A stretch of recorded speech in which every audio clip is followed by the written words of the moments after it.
ఈరోజే 3వ కార్తీక సోమవారం, పైగా పంచమిదితో కలిసి వచ్చింది. కార్తీక మాసంలో వచ్చే సోమవారానికి విశేషమైన ప్రాముఖ్యత ఉంటుంది. ఈ మాసంలో వచ్చే ప్రతి సోమవారం నాడు ఉపవాసాన్ని ఉండి రాత్రి దీపం వెలిగించి నక్షత్రాల దర్శనం చేసుకున్న తర్వాత భోజనం చేసేవాళ్లు శివుడి అనుగ్రహాన్ని పొందుతారని కార్తీక మహాపురాణం చెప్తుంది. మరి ఎంతో విశేషమైన పవిత్రమైన ఈ రోజు ఈ కథను విన్నా, చదివినా, చెప్పినా, వినిపించినా జన్మల పాపాలు తొలగి కోటి జన్మల పుణ్యం వస్తుంది. సకల శుభాలు కలుగుతాయి.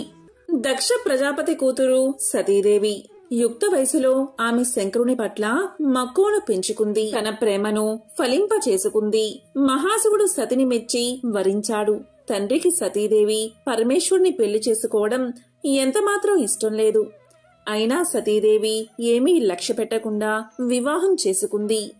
శివుడు ఏమీ లేని బికారి అని, శ్మశానంలో తిరుగుతాడని, శరీరం మీద బూడిద తప్ప మరేం ఉండదని దక్షుడికి చాలా చిన్నచూపు. ప్రయాగలో మునీశ్వరులు జరిపిన యాగానికి అనేక మందితో పాటు దక్ష ప్రజాపతి కూడా వచ్చాడు. ఆయన్ని అందరూ సాదరంగా ఆహ్వానించి మాట్లాడారు. కాని మహాశివుడు మౌన ముద్రలో ఉండి దక్షుణ్ణి పట్టించుకోలేదు. అది దక్షునికి తీరని అవమానంగా తోచింది. బికారి అయిన అల్లుడికి ఇంత అహంకారమేమిటని ఆగ్రహించాడు దక్షుడు. కోపావేశంతో విపరీతంగా నిందించాడు. దాంతో నందీశ్వరుడికి కోపం ముంచుకొచ్చి దక్షుణ్ణి శపించాడు. అప్పుడు దక్షుడు రుద్రగణాలకు తిరిగి ప్రతిశాపం పెట్టాడు. అయినప్పటికీ దక్షుడికి కోపం తీరలేదు. శివుణ్ణి అవమానించేందుకు పనిమాల మహాయజ్ఞాన్ని ప్రారంభించాడు దక్షుడు. ఆ యజ్ఞానికి అందరినీ ఆహ్వానించాడు. కాని కూతురైన సతీదేవిని, అల్లుణ్ణి పిలవలేదు. తండ్రి యజ్ఞం తలపెట్టింది శివుణ్ణి అవమానించేందుకు అని సతీదేవికి తెలియదు కదా. తమను యజ్ఞానికి పిలవనందుకు ఎంతో బాధపడింది. కాని పుట్టింటి వాళ్ళు పిలిచేదేమిటి అని తనకు తానే సర్ది చెప్పుకుంది. అప్పుడు పరమేశ్వరుడు ఇలా పలికాడు. చూడు సతీ, నీ తండ్రి నన్ను కాదు కదా, కనీసం కూతురివైనా నిన్ను కూడా పిలవలేదు. పిలవని పేరంటానికి వెళ్లడం తగదు. వెళ్తే నీకు పరాభవం తప్పదు అంటూ వారించినా వినకుండా నచ్చ చెప్పి వెళ్ళింది. శివుడు ఎన్ని విధాలా చెప్పినా వినిపించుకోలేదు సతీదేవి. పుట్టింటి మీద మమకారాన్ని చంపుకోలేకపోయింది. దక్ష యజ్ఞానికి వెళ్లి తీరతానని పట్టుబట్టింది. అంగీకరించక తప్పలేదు శివుడికి. సరే వెళ్ళు అన్నాడతను. సతీదేవి ఒంటరిగా బయలుదేరింది. ఆమె అలా ఒంటరిగా బయలుదేరడం ప్రమదులకి ఆందోళన కలిగించింది. ఇంతమంది ఉన్నా ఎవరూ లేని దానిలా సతీదేవి ఒంటరిగా పుట్టింటికి పయనమవడం బాధ కలిగించింది వారికి. కాలినడకన వెళ్తున్న సతీదేవిని చూసి కళ్ళు చెమర్చుకున్నారు. తప్పు, ఇది భావ్యం కాదు అనుకున్నారు. కూడబలుక్కున్నారంతా. కానుకలు, వాహనాలు, వాయిద్యాలు సమకూర్చుకున్నారు. ఈలోపు సతీదేవిని చక్కగా అలంకరించారు. నంది వాహనంపై కూర్చోబెట్టారు. పదమ్మ అంటూ ఆమె వెంట తరలి వెళ్లారు. అంతా దక్షుని యజ్ఞవాటికకు చేరుకున్నారు. యజ్ఞం మహావైభవంగా జరుగుతోందక్కడ. సమస్త దేవతలు, మునులు కొలువుదేరి ఉన్నారు. అంతటా వేదఘోష వినవస్తుంది. చూసి పొంగిపోయింది సతీదేవి. యజ్ఞశాలలోకి ప్రవేశించింది. అయినవారు, అమ్మవంకవారు గుంపులు గుంపులుగా ఉన్నా సతీదేవిని ఒక్కరూ వచ్చావా తల్లి అంటూ పలకరించలేదు. పలకరిస్తే ప్రమాదం అన్నట్లుగా ఊరుకున్నారంతా. దక్షుడు అస్సలు పట్టించుకోలేదు. కన్నెత్తి కూడా కూతుర్ని చూడలేదు. బాధపడింది సతీదేవి. తల దించుకుని నిలబడింది. అంత దూరం నుంచి తల్లి గమనించిందది. పరుగున వచ్చింది. సతీదేవిని గట్టిగా కౌగిలించుకుంది.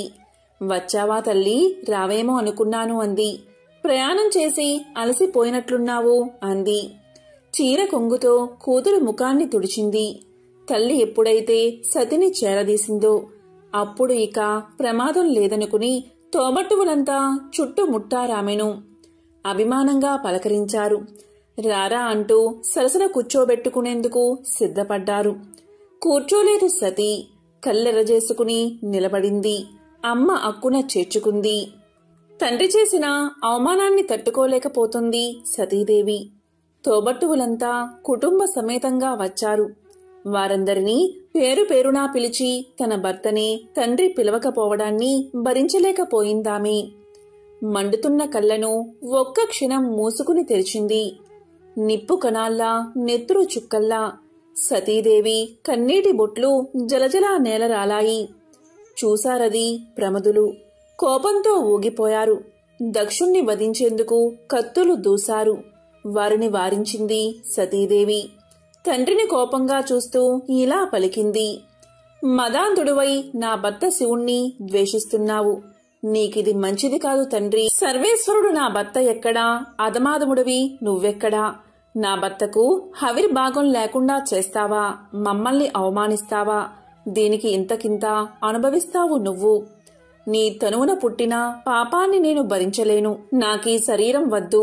ఇప్పుడే ఈ క్షణమే ఈ శరీరాన్ని వదిలివేస్తాను. పవిత్రురాలను అవుతాను. అయోమయంగా ఆందోళనగా చూస్తున్న మునులను, దేవతలను కడగంట చూసి కూసలు పరిచింది సతీదేవి. ఇక ఉత్తర దిశగా కూర్చుని కళ్ళు మూసుకుంది. చిత్తం పరమశివుని అధీనం చేసి నవరంధ్రాల్లో బంధించింది. మహామహాయోగులకు కూడా సాధ్యం కాని యోగాన్ని ఆరంభించింది. పంచ ప్రాణాలను వాటి మూల స్థానాల్లోంచి కదిలించింది. దాంతో సమాధి స్థితిలో ఉన్న ఆమె శరీరం నుంచి మంటలు ఎగసిపడ్డాయి. ఆ యోగాగ్నిలో సతీదేవి దహనమైపోయింది.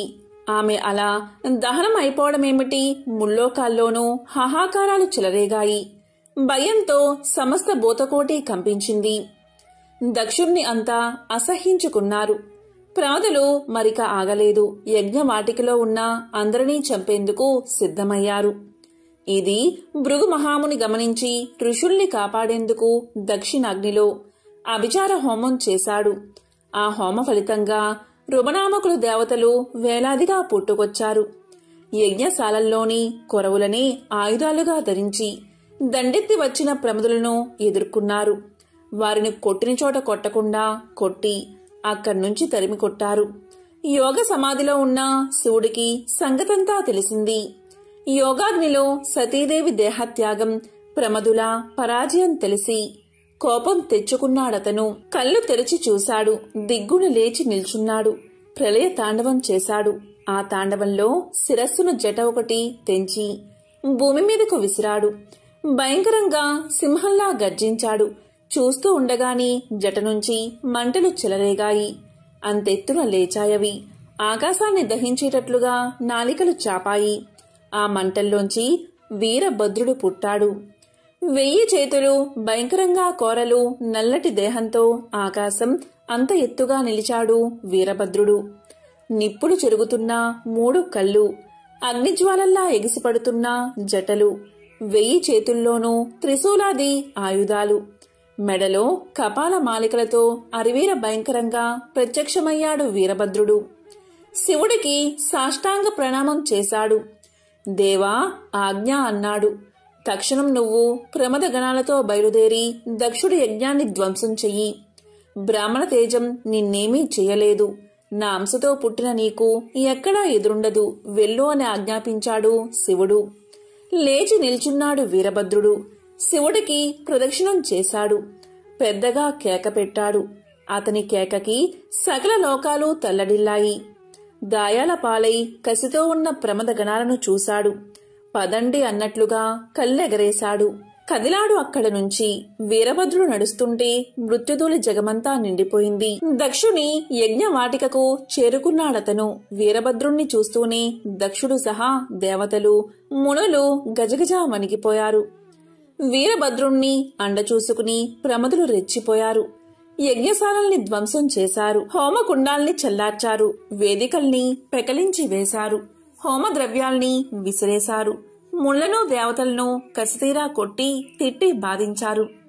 కళ్ళెదుట భర్తలు చావుదెబ్బలు తింటూ ఉంటే చూడలేక మునిపత్నులు, సురాంగణలు చేతుల్లో ముఖాలు దాచుకుని పరిగెత్తారు అక్కడ్నుంచి. యజ్ఞవాటిక అంతటినీ శ్మశాన వాటికలా చేసి భీకరంగా నవ్వుతూ నిల్చున్నాడు వీరభద్రుడు. వెన్నెచ్చి పారిపోతున్న దక్షుడి చేతులు చాచి అందుకున్నాడు వీరభద్రుడు. బంతిలా అతన్ని కింద పడేశాడు. లేవకుండా అతని రొమ్ము మీద కాలు ఉంచి మట్టిని తొక్కినట్లుగా తొక్కి పారేశాడు. కత్తితో శిరస్సు ఖండించాడు. తెగిపడ్డ శిరస్సును చేతిలోకి తీసుకుని చూసి ఆనందించి దానిని దక్షిణాగ్నిలో హోమంలో వేసేశాడు.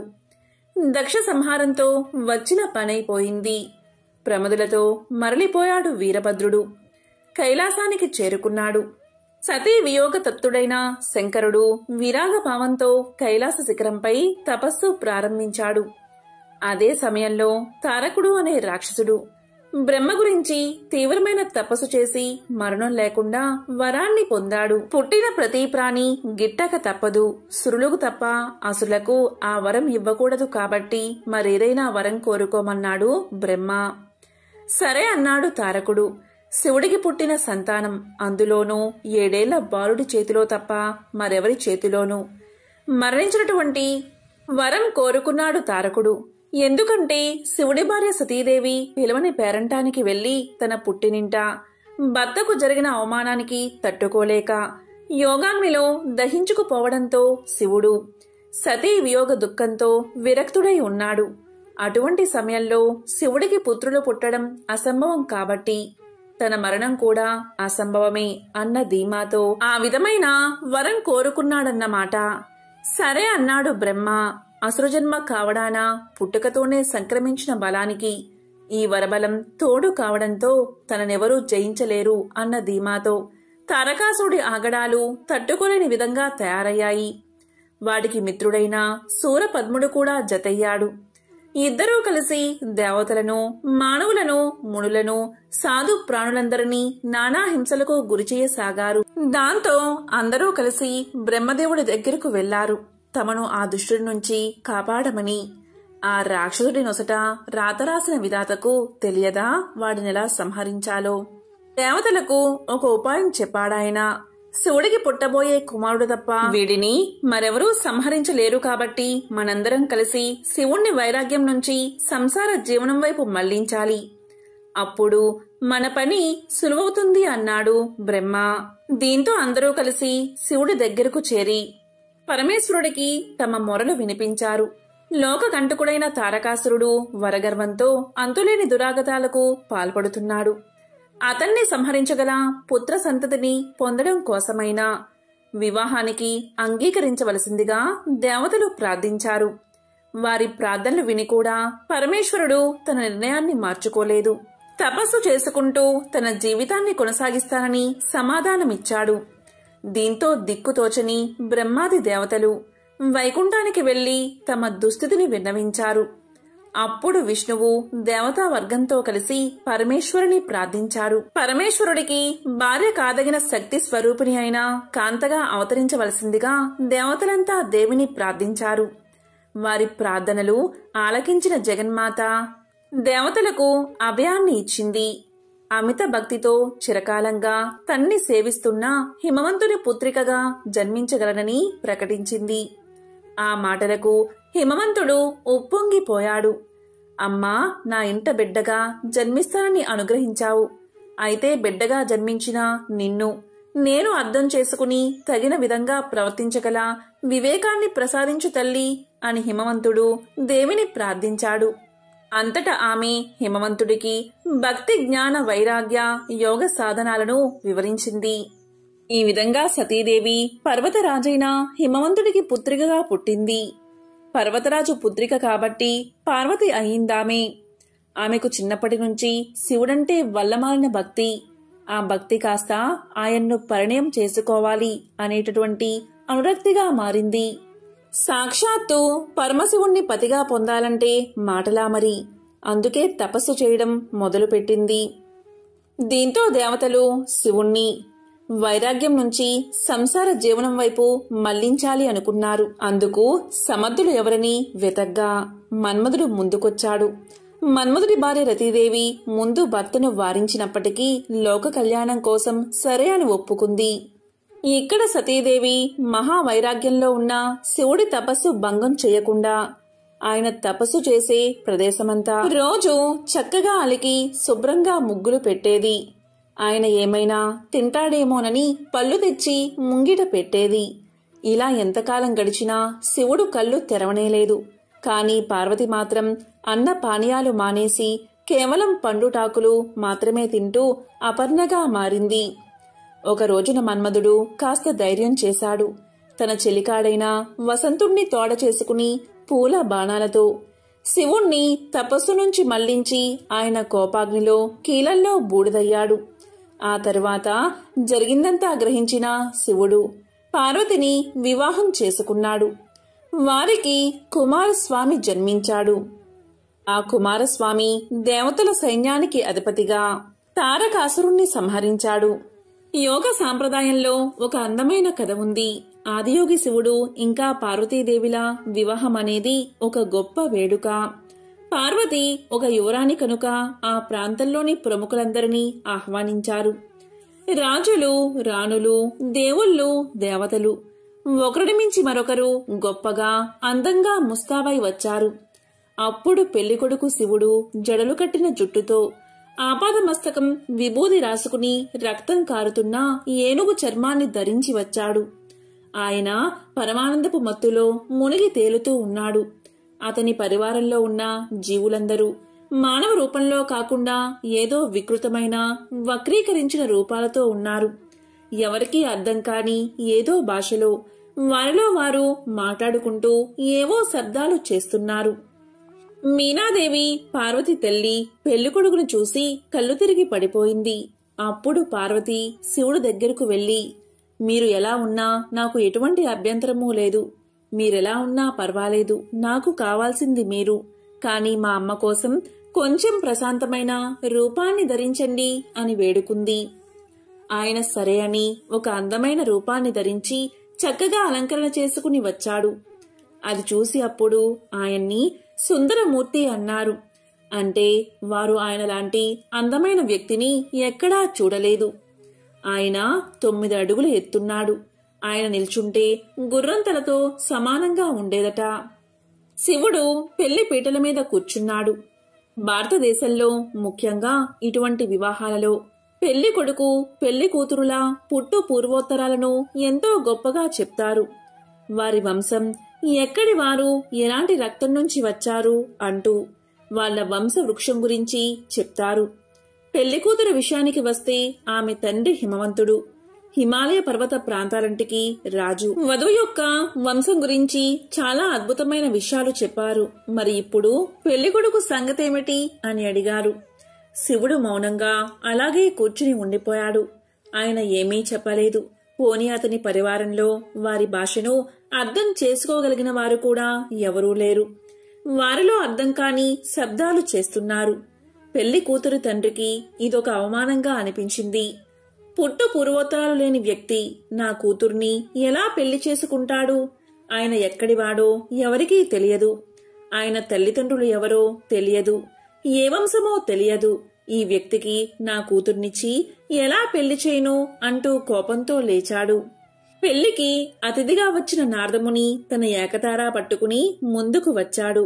ఏకతార అనేది ఒక్కటే తీగ ఉండే ఒక సంగీత వాయిద్యం. ఆయన తన ఏకతారాతో టంగ్ టంగ్ టంగ్ అని శబ్దం చేశాడు. రాజుకు మరింత కోపం వచ్చింది. ఇప్పుడు ఏకతార ఎందుకు వాయిస్తున్నారు అని అడగ్గా నారదుడు ఇలా పలికాడు. ఇదే అతని మూలం. అతనికి తల్లి లేదు, తండ్రి లేడు. అయితే మరి అతనికి మూలమేది అంటే టంగ్ ఆయన మూలనాదం. ప్రకంపన నాదం నుంచి ఆయన ఆవిర్భవించాడు. ఆయనకు తల్లిదండ్రులు లేరు, తాత ముత్తాతలు, అసలు వంశవృక్షమే లేదు.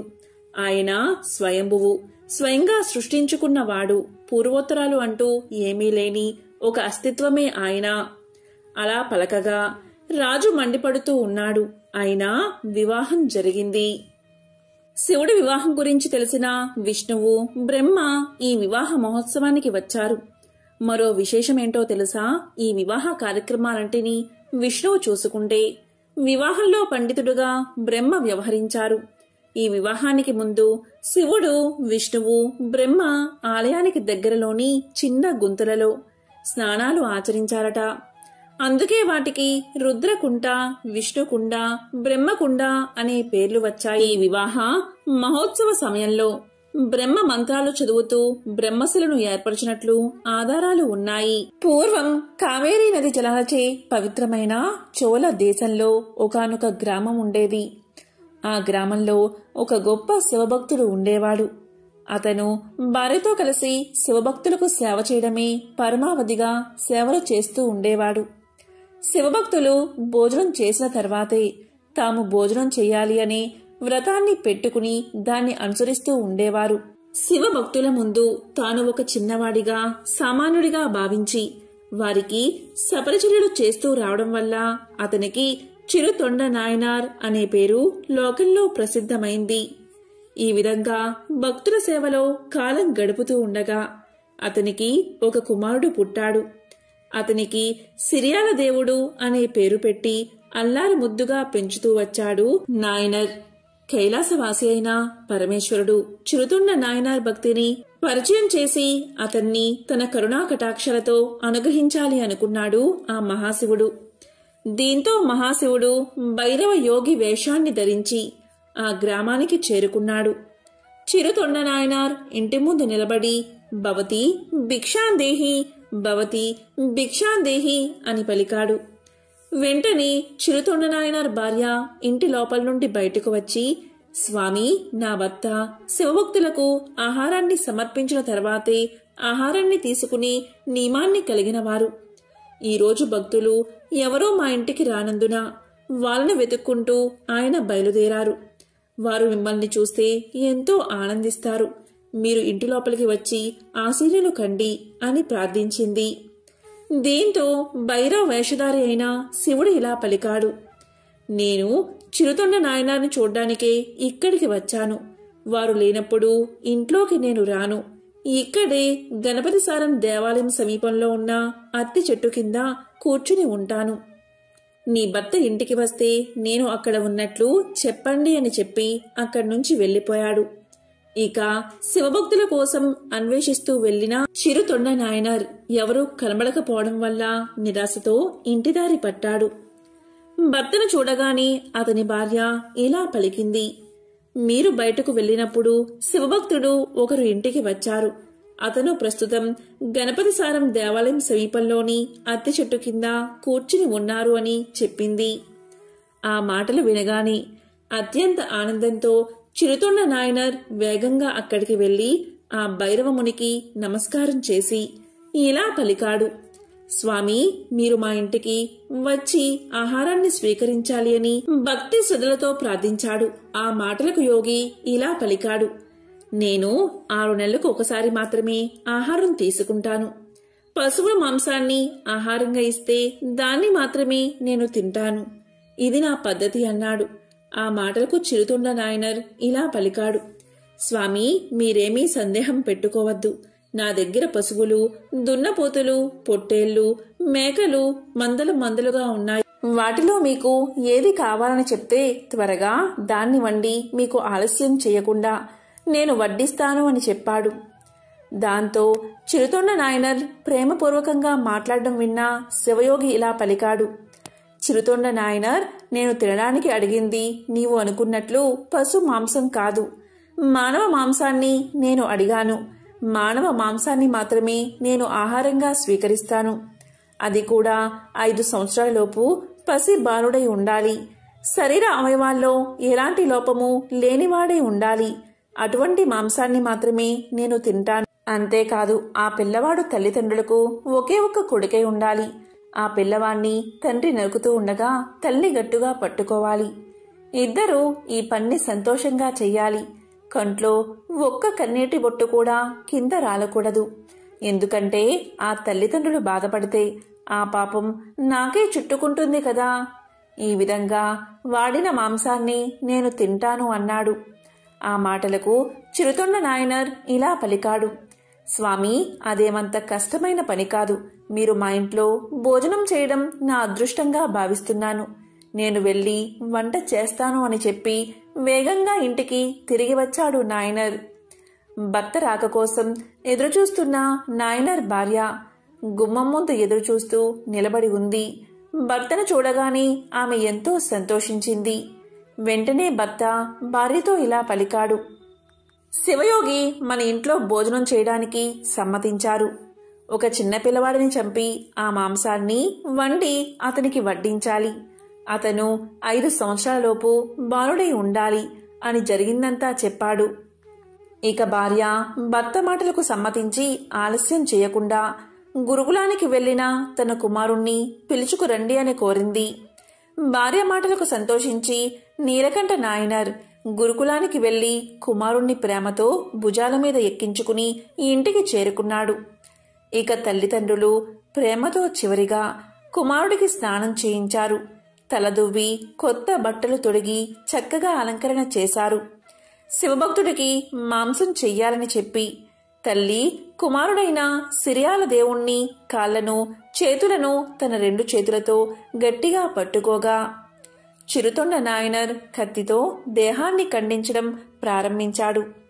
తల్లిదండ్రులు సంతోషంగా చేస్తున్న ఈ పనులు చూసి కుమారుడైన సిరియాల దేవుడు కూడా సంతోషంగా చిరునవ్వును చిందించాడు.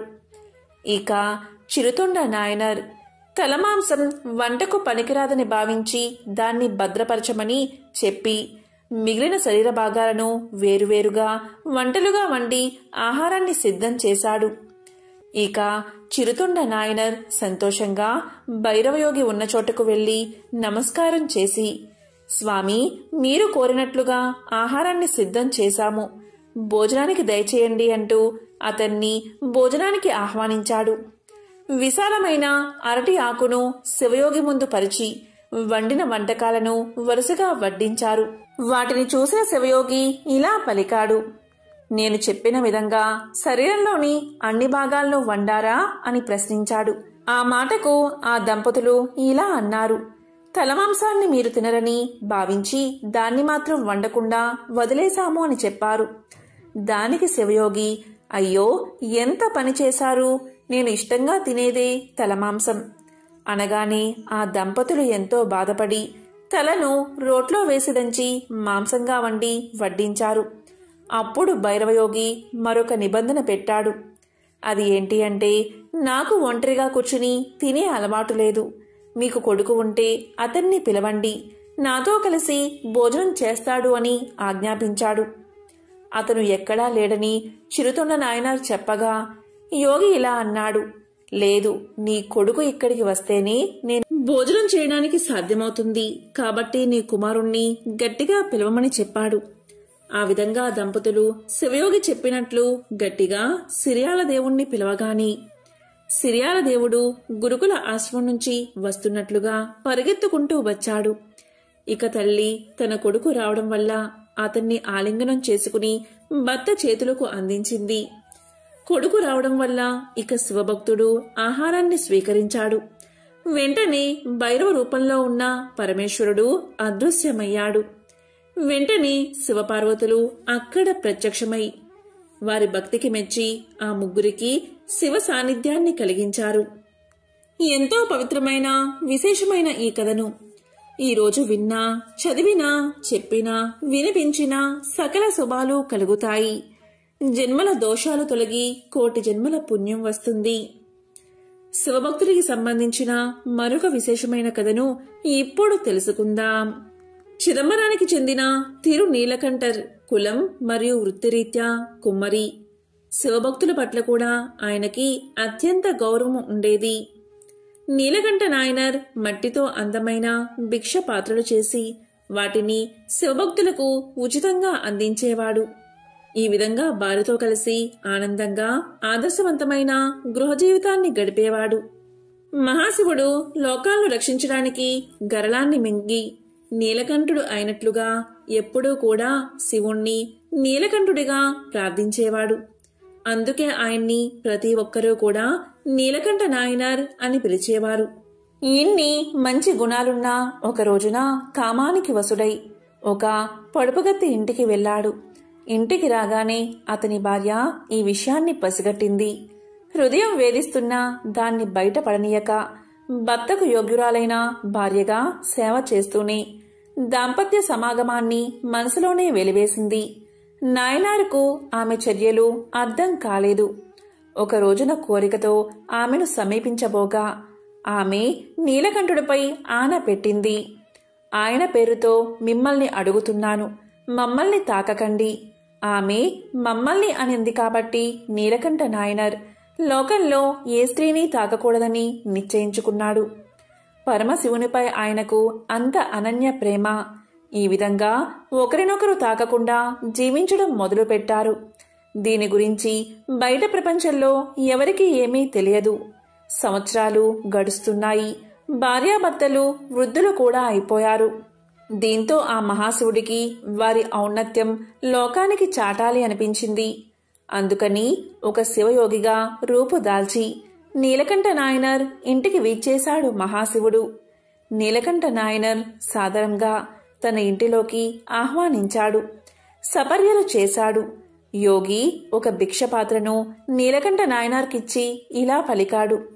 నీలకంఠ నాయనర్, నేను మరలా వచ్చే వరకు దీన్ని జాగ్రత్తగా ఉంచు. ఇది నాకు అత్యంత విలువైనది. దీన్ని తాకినంతనే ప్రతి వస్తువు కూడా పవిత్రం అయిపోతుంది. అందుకని జాగ్రత్తగా కాపాడు అని చెప్పి ఆ భిక్షపాత్రను నీలకంఠ నాయనర్కి ఇచ్చి తన దారిన తాను వెళ్లిపోయాడు. నీలకంఠ నాయనర్ ఆ భిక్షపాత్రను చాలా జాగ్రత్తగా చూసుకునేవాడు.